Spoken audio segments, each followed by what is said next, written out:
Hello everyone, welcome to another edition of Forza Italian Football. It is another week, which means another preview for the Champions League. This time it's Juventus away to Porto in their round of 16 first leg. Now, when the draw was made, probably a lot of us Juve fans and Calcio fans in general thought it wasn't the hardest draw, possibly somewhat straightforward in that the quality on the pitch. I think Juve definitely have the advantage. But Porto can be quite difficult to beat, and they definitely have a lot of experience in Europe. Now, last season wasn't their best season in Europe, granted. They were knocked out in the Champions League group stage and then knocked out of the Europa League in the round of 32. So not their best, but it was just one season before that when they actually made the quarterfinals of the Champions League, and it took a rampant Bayern Munich to knock them out. So there is a lot of experience there, so Juve definitely can't take them for granted by any means.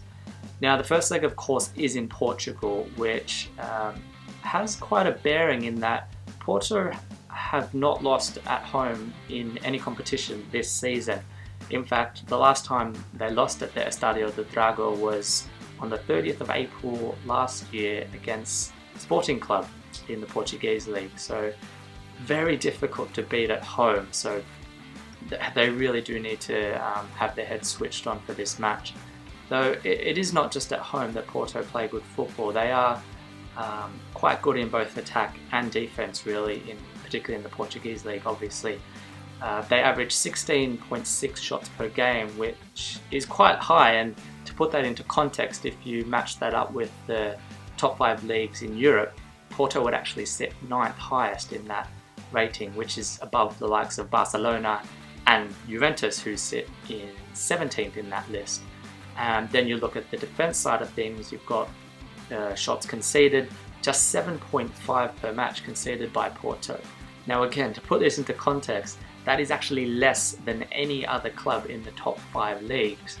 So quite the stat, and they've only conceded 11 league goals in total in 22 matches. So obviously the quality of the competitions does come into this, so you can only take so much, but I think it shows that they are a very solid, can be a strong side. So Porto's go-to formation has been a 4-3-3, but they definitely aren't afraid to change things around and experiment with different things.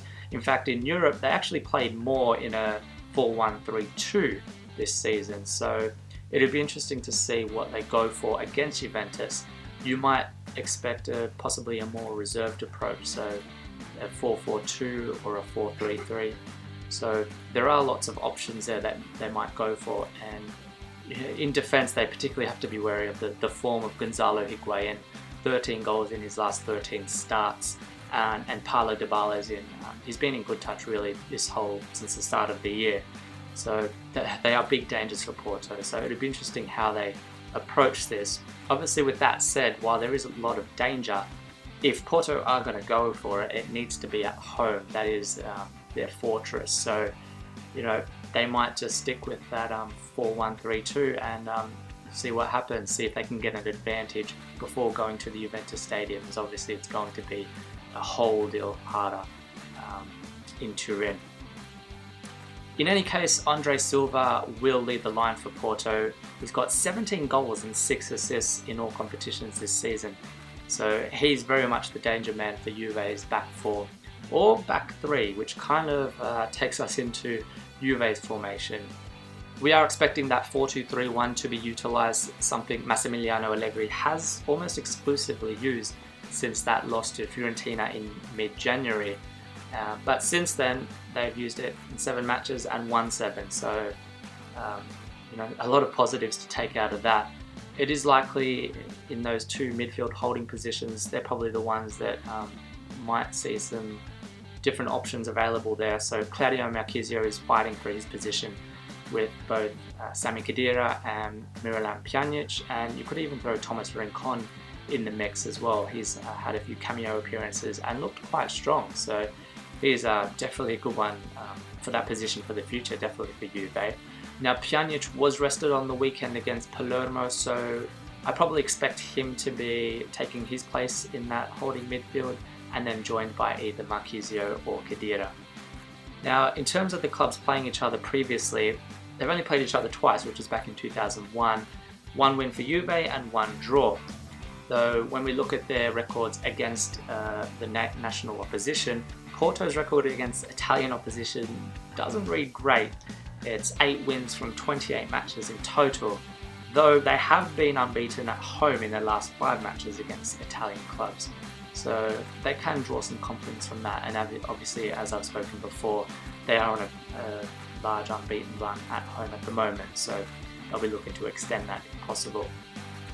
Juve, on the other hand, they have won 5 of their previous 11 against Portuguese clubs, though they have won just 1 away from home. So they haven't been the best travelling away from Turin, so it'll be interesting to see how they go here. As always, we do want to hear from you as well, so be sure to let us know your thoughts, your tips about the game ahead in the comments below.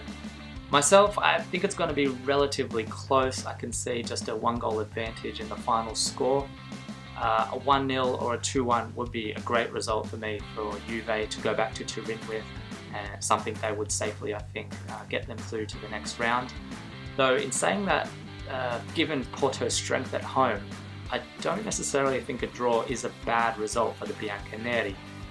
Not the best result, obviously, but I think that's more than enough for them to take back to Turin and get the result they need at Juventus Stadium. So if they can get a draw, and particularly a draw where they have bagged a goal or two, which, given the form of their strikers, is likely, I think that's a reasonable result for Juve. Though either way, let's hope they do provide a good footballing spectacle and set up a good return leg back in Turin.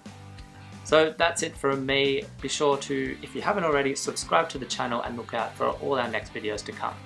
Until next time, ciao!